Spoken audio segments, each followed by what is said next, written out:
Ganda ko dito, oh. Sino yun? Nasaan na yun? Bata, okay ka lang ba? Kanina ka pa kasi nakatayo dyan eh. Pwede mo ba ako tulungan? Tulungan saan? Nawawala kasi yung kwintas ko. Dito ko yun nawala. Bigay kasi yun ng nanay ko sa akin eh. O sige tara. Saan mo ba kasi yun uling nakita? Dito lang yun banda sa puno. Kwintas? Kanina pa ako paikot-ikot dito sa punong to. Wala namang kwintas eh. Sure ka ba? Bata? Walang yung batang yun na. Iniiwan ako dito. Pinaglalaroan lang ata ako. Uwi na nga ako. Hi, Scarlett! Kagulat ka naman! Paano ka nakapasok dito sa bahay namin? Tara, hanapin lang natin yung kwintas. Saan ka ba kasi pumunta kahapon? Bigla ka nawala eh. Hindi ko din alam eh. Oo, tara, hanapin na natin yung kwintas mo. Yay! Anong kulay ba kasi yun? Kulay silver yung kwintas. Silver? Kanina pa ako naghahanap dito. Parang wala naman silver na kwintas dito. Bata? Iniwan na naman ako. Andito ka lang palang bata ka? Ang ginagawa mo dyan? Nay, hinahanap ko yung kwintas ng batang kasama ko. Umuwi ka na. Magagabi na oh. Sige, Nay. Nay, yan ata yung kwintas na hinahanap ng bata. Ba't nasa iyo yan? Wala to anak. Tara, uwi na tayo. Nay, saan mo ba talaga galing yung kwintas na yan? Itong kwintas na to anak, special to sa akin dahil galing to sa kapatid ko.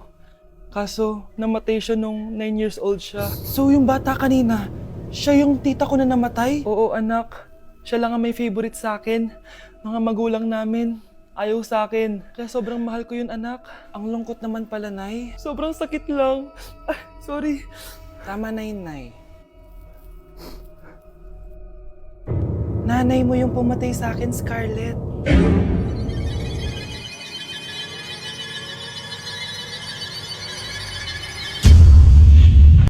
Hello, B. Tingnan nyo. Kawawa siya. Ano kaya nangyari sa kanya? Rest in peace. Idol ko to, guys.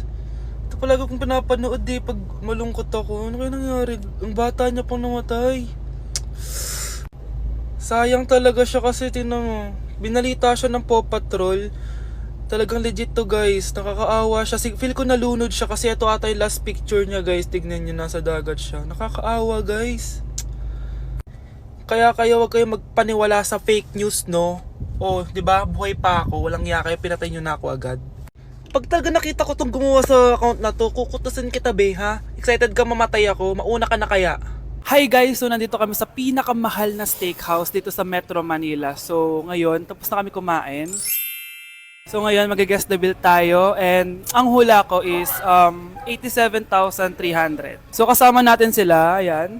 Anong hula mo, be? Kasi feel ko, ito pa lang parang mga 60k na to eh. Tas nag-salmon pa tayo. Tama. Tas nag-truffles pa. May gold kasi yun eh. Tas meron pa tayong steak. So feel ko mga 125. Pwede. Or Ikaw? mababa pa nga yun eh. Parang carry yun sa kanya, medyo malapit. Pero parang sobrang mahal ng 100. Ano 100? 150 siguro. Kasi sarado yung mga price niya eh. Kasi, Galing pa yun ng Switzerland yung baka nila. Magkano ba yan? ano yan eh, like parang nasa 85 ata. So hawak ko na guys yung bill and ano nga talaga ang Kinakabahan bill ako. natin? Feel ko, ma'am. Okay, so 5,016 pesos. Walang nanalo. Walang nanalo. Parang barya lang. Baba naman. Kasi di ba parang hindi man lang nangurot sa bangko natin. Di ba? Dapat Parang- mangurot siya. Wala man nangyari. So ngayon, ang next challenge natin is pipili ng ATM card yung cashier. So ito na yung mga card natin guys. May mga milyones yan na laman. Black card. Black card. Akin gold card. Black card sa- Ikaw, basic lang yung sa'yo, blue yung sa'yo eh. gaga. So yun guys, sinashuffle na namin. Sana makuha sa akin. Akin talaga yung makukuha. Kuya, pili ka na Kuya yung po. sa akin kilito. Hello! Sa atin yung napili. Wala pala kayo eh. Magkano franchise nito? Ma. Magkano lahat ka dito? Anak, gising ka pa? Nay, ilang araw ka ng puyat ah. Tignan mo nga yung tsura mo. Baka magkasakit ka na niyan. May exam kasi kami bukas, Nay. Kailangan ko i-maintain yung dean's list ko eh. Para pag graduate ako, cum laude ako. Para din ako mahirapan pag nag-apply ako ng trabaho, Nay. At makakabawi na ako sa inyo ni tatay. Anak, hindi mo kailangan bumawi sa amin ng tatay mo. Okay lang kami. Ang gusto ko, pag nagkatrabaho ka, ipunin mo. Para sa future mo. Okay lang kami, anak. Nakikita ko kasi, Nay, na nahihirapan na kayo ni tatay na pag-aralin ako. Trabaho namin yun, anak, bilang magulang. Kaya gagawin namin lahat para sa inyo. Pero Nay, gagawin ko pa rin ang best ko. Bibigyan ko kayo ng magandang buhay ni tatay. Thank you, anak. O sige na, matulog na tayo, ha? Good night. Be, picturean mo nga ako. Sisend ko lang dun sa crush ko. Sige, Be, mag-posing ka na dyan. Yan, sige pa. Maganda ba, Be? Tingin nga, Be. Tingnan mo, Be? Nilaloko mo ba ako? Todo post ako dito tapos naka-front cam pa lang hinayupak ka? Ang pangit mo kasi, Be. Yung klase mo kaya yan. Hampis ko kaya to sa'yo. Walang magkokopyahan ah. Be, nasagot ka ba sa number 6? Ay, letter B. Letter B. Thank you. Be, anong sagot sa 10? Be, Pass your papers in 5, Be, 4. ano yun? Be, dali na. Anong sagot sa 10? Sa number 10? Mama mo. Nangita ka? Binigyan kita ng sagot tapos ibabalik mo sa akin? Akin na yan. O ito, bigay mo sa mama mo. Ay, sorry na. A few moments later. Be, di ba crush mo yun? Be, huwag kang maingay. Baka marinig niya. Psst, hoy! Crush ka daw na ito, oh! Kung inong, Be. Crush mo ako? Hello. Tingnan mo nga yung tsura mo. Pangit mo. Aray! Halika dito, Be. Kulang pa yan. Be, kumalma ka. Wow! Anak, di ako makapaniwalang may pinapatayo na tayong bahay. Nay, deserve natin to. Ang tagal niyo din to pinaghirapan. Ma'am, saan ko po ilalagay itong mga semento? Doon na lang sa gilid, kuya. Sige po, ma'am. Excited na ako matapos tong bahay natin, anak. Saan dito? Hoy, huwag ka pupunta dyan! Grabe nangyari sa kanya. Naman siya. Ba't ang daming tao? Engineer, anong meron? Ma'am, yung isa sa mga trabahador namin, nakuryente tapos natabunan ng semento. Ayun, namatay. Ha? Paano nangyari yun? May nag-utos ata sa kanya na ilagay yung semento sa gilid. Madami live wire dun eh. Ay. Ang problema, ma'am, kung tatanggalin pa namin yung katawan niya sa ilalim ng semento, baka hindi agad matapos tong bahay niyo. Hindi pwedeng hindi matapos agad tong bahay na to. Di bale, babayaran ko na lang yung pamilya nung namatay. Nay, sigurado ka ba? Sige po, ma'am. Sige na, ituloy niyo na yan. Congrats po, ma'am. Natapos din yung bahay niyo. Ang ganda, di ba? Wow, ang ganda. Maraming salamat, engineer. Una na po ako, ma'am.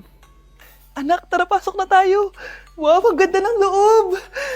Nay, hindi talaga ako mapakali na may bangkay dito sa ilalim ng bahay natin. Huwag kang okay, anak. Kasalanan niya naman kung bakit siya namatay eh.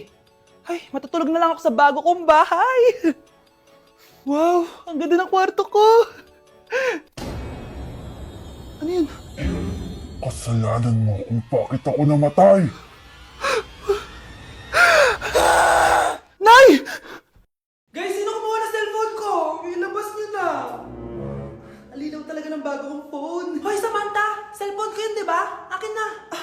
For your information, binili to ng nanay ko. Tignan mo, 3 yung camera neto. Yung sa'yo 2 lang. Ew. Ay, eto pala. Sorry. Ba't wala dito yun? Lobat na ako. Guys, sino kumuha ng charger ko? Ayan, full charge na. Hoy, ba't nasa yung charger ko, ha? Anong sa'yo? May picture tong charger ko, oh. Ay, eto pala. Sorry. Hoy, B, palagi ka na lang nawawalan. Huwag ka kasi burara sa gamit mo, te. Oo nga, B. Nawawala nga yung panty ko, eh. Guys, nakita niyo ba yung panty ko? Guys, may kumuha ng kidney ko. Ibalik niyo na, please. Lakas ng tama nito. Nasaan na yun? Sinasabi ko na nga ba may kumuha ng kifi ko, eh. Ibalik niyo na yung kifi ko. Hala, nalipat na naman ako. Nasaan na naman yun? Ha? Kailan pa nagka-aircon sa classroom namin? Alamig. Class, bring out your iPad and Apple Pencil. Mag-lecture tayo, okay? Kopyahin niyo yung nasa projector. Ano daw? iPad na gamit ngayon? Grabe, ang yayaman naman ng mga tao dito. Ma'am, pwede mo ba ako magsulat sa notebook? Ha? Wala kang iPad? Class, di ba nasa school requirement natin na dapat may iPad kayo, okay? So, babalik ka na sa nanay mo. Di na uso yung notebook dito. Wala naman kami pambili nun eh. Oh, class, i-share nyo naman kung saan kayo pumupunta tuwing weekends. Ma'am, nasa Japan po kami tuwing weekends kasi malamig dun tapos may snow pa. Ma'am, sa Paris po kami. Nandun po kasi yung Eiffel Tower tapos sila mami po kasi mahilig mag-shopping dun eh. Lu, ang bongga naman ng mga to. Oh, ikaw Scarlett. Sa kwarto ko lang po, ma'am. Kailangan po ba umalis? Hindi naman. Siguro mas gusto ni Scarlett yung nagpapahinga siya sa magandang kwarto niya. Class, magkukulak ako ng class funds ha? 1,000 each student lang. Ha? 1,000 yung class funds dito? Ma'am, card po yung mode of payment ko. Sure, patap na lang. Ayan. Ma'am, ako din po card. Ayan, okay na. Wala na akong pera. Ma'am, pwede ba ako bumalik sa dati kong school? Ang yayaman kasi ng mga tao dito eh. Ay, ganun ba? O sige, i-drop na lang kita, ha? O ito po, ma'am, card na lang. National ID. Anak, kain ka na oh. Darating yung mga kaibigan ko ah. Wag na wag mo ako ipapahiya. Ah, sige anak. Ay, andyan na sila. Oo, tapos nagkita kami ng ex ko, di ba? Kayo pala yung mga kaibigan ni Scarlett. Gutom ba kayo? May pagkain dito ah. Ang pangit pa rin ng mama ni Scarlett, no? Isa lang yung mata. Uy, grabe ka naman. Naya na ba? Di ba sabi ko sa'yo, wag mo ako ipapahiya? Kainis. Umalis ka nga dito, huwag kita makita. Sorry anak. Tara na nga, labas na nga lang tayo. May panira dito eh. Tara. Anak, sandali. Anak, Scarlett, graduation mo pala bukas? O tapos? Si nanay ba yung aakit sa stage? Ay hindi! Si tita na lang isasama ko. Papahiya mo lang ako eh. Buti pa si tita, kompleto yung mata. O sige, proud ako sa'yo anak ha. Kainis, bakit kasi isa lang yung mata mo? Balang araw anak, malalaman mo rin kung bakit. Diyan ka na nga, marami pa akong gagawin. Ano bang ginagawa natin sa hospital, tita? Sumama ka na lang, Scarlett. May kailangan ka malaman. Scarlett? Ikaw yung anak ni Susan, right? Oo, Doc. Ako nga si Scarlett. Ba't kilala mo ko? Oh, yes! I remember! Ikaw yung batang na-aksidente dati, yung nabulag yung kaliwang mata. Buti na lang dinonate ng nanay mo yung kaliwang mata niya para sa'yo. Kaya pala isa lang yung mata ni nanay. Alam mo, sobrang mahal ka ng nanay mo. Huwag mo siyang papabayaan, ha? Breaking news! May kumakalat na bagong sakit! Ha? May bagong sakit na naman! Ano to? COVID 2.0? Kumalma ka, Nay! Hindi daw yan nakakamatay! Ay, buti na lang hindi nakakamatay. Oh, bakit di ka pa nagugas ng plato? Mamaya na lang po, Nay. Tinatamad pa ako. Tatamad-tamad ka? Darling, oh! Hoy, ikaw! Sumunod ka sa nanay mo, ah! Eto na nga! A few moments later. Nay, gala lang ako. Kasama ko yung tropa ko. Oh, tapos? Magiging ka sa akin ng pera? Uuwi ka ng gabi? Bawal! Nay naman eh! Darling mo, pagsabihan mo nga yung anak mo. Anak, huwag ka na tumuloy dyan. Ang weird mo naman, Nay. Anak, hindi ko gusto yung jowa mo. Hiwalayin mo na yon. Nay, ano ba yan? Lahat na lang, pati yung girlfriend ko. Sumasagot ka na ngayon? Ang weird mo na. Siguro, ikaw yung nakakuha ng kumakalat na sakit ngayon. Sakit sa pag-iisip. Tama na. Dok, bakit po kayo nandito? Lumalala na ang kondisyon mo. Ikaw ang isa sa mga nakakuha ng malalang sakit. Ha? Hindi ko maintindihan. Nay, palagi mo kinakausap si tatay. Oh, ano naman? Patay na siya. Palagi mo binabanggit si tatay. Pero ang totoo, wala ka naman talagang kausap. Sumama ka sa akin para tuluyan ka ng gumaling. Mahal kita, Nay. Ikaw na lang yung meron ako. Sorry, anak. Mahal din kita. At umuwi ka pang bata ka, anong oras na oh? Di ba sabi sa'yo bawal gabihin, ha? Parang wala nag-aalala sa'yo, ah. Nay, ginabi ako kasi. Gumawa kasi kami na research. Research mo mukha mo. Naglaro lang kayo ng mga klase mo, di ba? Halika dito. Ano, magsisinungaling ka ba, ha? Ulitin mo ba yan, ha? Nay, panalo kami. Ako last shot. Panalo ka pa, ha? Di ba sabi ko sa'yo bawal ka muna lumabas kasi may lagnat ka kahapon? Ang tigas talaga ng ulo mo. Ilang beses ko na sinabi sa'yo yan, ah. Halika dito. Na naman? Pasaway kang bata ka. Aray, Nay. Masakit na nga yung katawan ko sa basketball eh. Ayan, ang kulit mo kasi. Sige na nga, punta ka dito. Oh, lagyan na lang natin yan ng Tiger Balm plaster Para mabawasan ng sakit, ha? sige po, Nay.